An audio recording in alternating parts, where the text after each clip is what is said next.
Assalamualaikum. Hai, nama saya Agnes Rosalina Putri. Kalian bisa panggil saya Agnes. Dalam kesempatan kali ini, saya akan memaparkan hasil observasi saya di MA Nurul Huda Sedati untuk memenuhi tugas mata kuliah strategi pembelajaran. Untuk tugas observasi kali ini, saya dan rekan saya ditugaskan untuk mengamati proses belajar mengajar mata pelajaran sejarah. Nah, di sini saya mengobservasi proses belajar mengajar di kelas 11 IPA. Pada masa setelah kemerdekaan, apakah masih ingat teman-teman ketika Belanda mengakui kedaulatan Indonesia itu pada tahun berapa?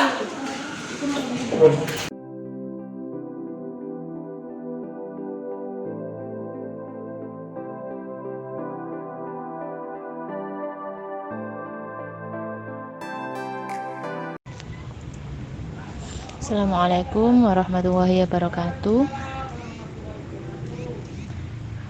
Untuk pertanyaan pertama, bagaimana perasaan Ibu selama mendampingi pembelajaran di tengah pandemi COVID?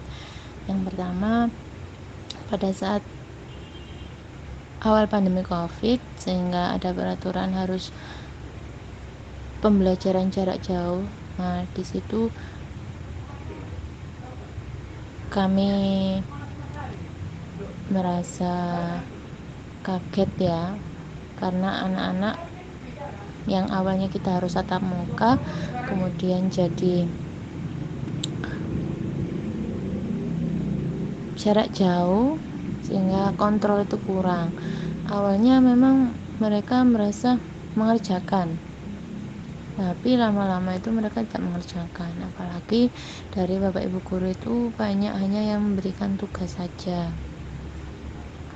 Dan di sini ya sangat terkuras energinya. Kita bekerja dari rumah ya dengan kewajiban yang ada di rumah, apalagi yang masih punya baby ya, sehingga harus membagi itu, karena tidak mudah untuk mengontrol anak-anak jarak jauh, mengingatkan tidak hanya 1-2 anak, tapi sebagian besar itu tidak terkontrol untuk pembelajaran jarak jauhnya. Kemudian sehingga akhirnya kami Bapak Ibu guru memperbarui metode menggunakan classroom. Nah, ini sedikit bisa terkontrol siapa yang sudah mengerjakan, siapa yang belum gitu.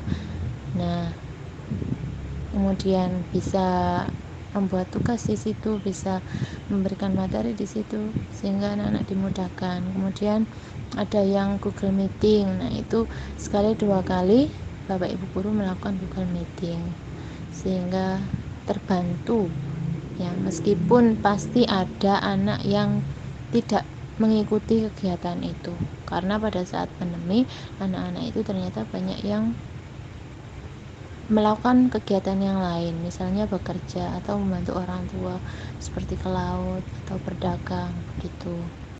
Strategi pembelajaran secara, kalau yang saya pertama itu karena anak-anak sudah mendapatkan pelajaran yang banyak ya, maksudnya tugas-tugas. Nah, kalau saya itu biasanya dari classroom itu saya pilihkan video yang menarik untuk agar anak-anak itu tidak jenuh. Kemudian saya beri soal yang menurut pendapat mereka, sehingga mereka bisa mengutarakan pendapatnya sendiri. Misalnya tentang yang kelas 11 kemarin, semester kemarin kan ada materi tentang penjajahan VOC ya, VOC. Kemudian ada juga yang Inggris berhasil menguasai Jawa. Nah, gitu. Jadi, bagaimana menurut kalian jika bangsa Indonesia itu lebih lama dijajah Inggris daripada dijajah Belanda, misalnya seperti itu. Jadi, kalimat-kalimat yang mereka tulis di classroom itu adalah kalimat pendapat, bukan dari hasil copy paste, tapi dari pemahaman mereka gitu. Terus kemudian strateginya lagi itu saya berikan voice note, misalnya penjelasan jika kurang paham terus kemudian ada PowerPoint yang saya berikan. Yang sering sih itu video ya, video yang menarik, karena biasanya video pembelajaran cenderung monoton, sehingga saya berikan video yang menarik, ada hal yang menarik seperti yang biasa saya berikan ke anak-anak itu dari media Pintar Politik yang bahas tentang sejarah, yang sesuai lah gitu. Kemudian yang ketiga, kendala yang dihadapi ya media ya. Kalau kita misalnya menggunakan Zoom, anak-anak terkendala paket data, karena kan menggunakan paket data yang banyak, sehingga ya kita sebisa mungkin bisa memahami anak-anak untuk ya tetap mengerjakan. Kadang juga mereka itu mengerjakan di warkop karena tidak mempunyai fasilitas internet, sehingga kalau dari pemerintah itu turun kebijakan untuk pembagian kuota gitu ya, dibagikan, dan dari sekolah kami juga memberikan bantuan kuota. Terus kemudian kendalanya lagi ya, satu kelas itu kan 30-an anak, dan itu tidak semua bisa menghandlenya, apalagi seperti ujian ya. Pada saat ujian itu harus mengerjakan jam pagi. Nah, pada saat anak-anak pagi itu semuanya, bukan semuanya, sebagian besar bangkong atau tidur, sehingga itu anak-anak harus diteleponi satu persatu. Itu saya alami sendiri ketika yang tahun lalu, yang semester yang kelas 3 tahun lalu, itu sangat memberatkan sekali bagi kami ya, sehingga kami sangat kapok untuk pembelajaran jarak jauh itu. Ya mending masuk aja tatap muka, meskipun sebentar, tapi kami bisa berinteraksi dengan mereka, bisa komunikasi, bisa mendekati anak-anak yang misalnya kenapa aku tidak masuk gitu. Jadi ada komunikasi dua arah.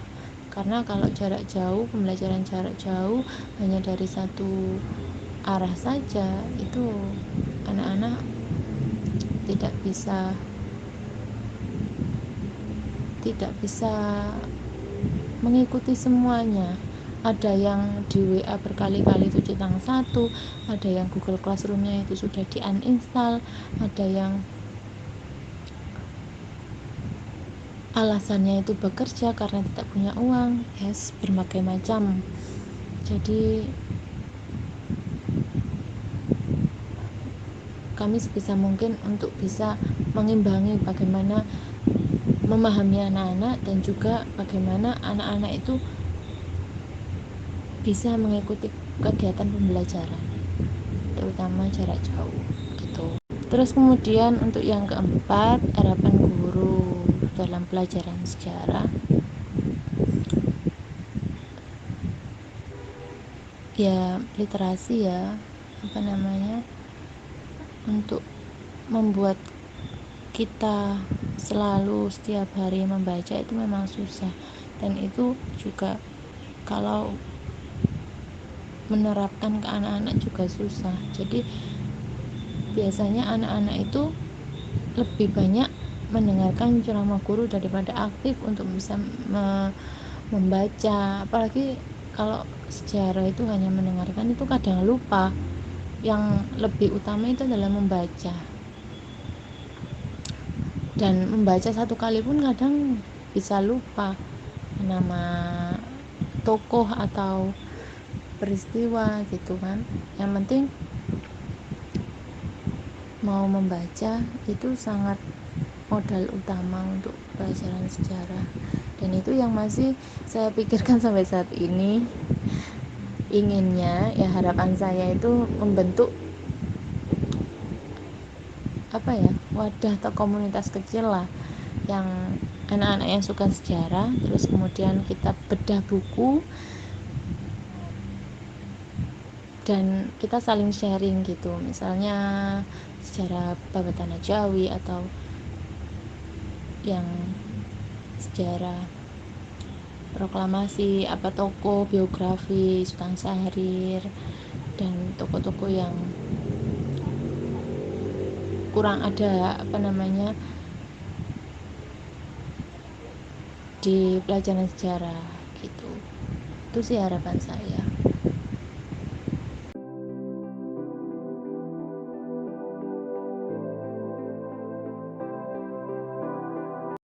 Assalamualaikum warahmatullahi wabarakatuh.